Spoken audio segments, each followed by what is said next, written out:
Let me tell you something about hard work. Hard work gets you these. If you keep going, it can get you on one of these teams.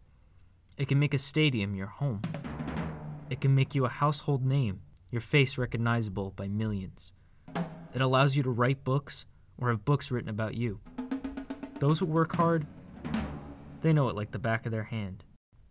They know what it looks like, how it feels, and how it sounds. In fact, if you listen closely, you can just about... This is what hard work sounds like. It's the ringing of your alarm on an early morning. It's those muffled noises you make when you try to get ready without waking anyone else up. It's the grunts and the gasps of breaking down muscles so they can be built back up even stronger. The rhythm of the treadmill. It's gulping down water and gasping for air. This is the sound of hard work. And don't think it ends there. You need to hear the crack of the bat over and over and over again. The thud of the ball hitting the pocket of your glove. You can burn your muscles and form blisters on your fingers. You'll sweat through shirts and come home bloody and exhausted. Can you hear the intensity, the determination? When you work hard, these are the sounds you'll hear. But not always.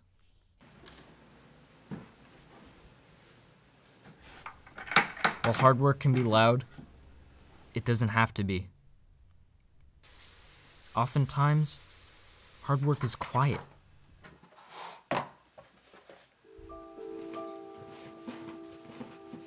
Hard work has many sounds. Hard work can be heard in the gym or on the field, but it's often found in the silence of a library. It's the flip of a page, the scratch of a pencil, the scuff of an eraser. It's the pattering of fingers on a keyboard, a productive conversation. These are also the sounds of hard work. A lot of the time, they're overlooked and go unnoticed. But these are the most important sounds that hard work makes. Because while they may be quiet, their payoffs are the loudest of all.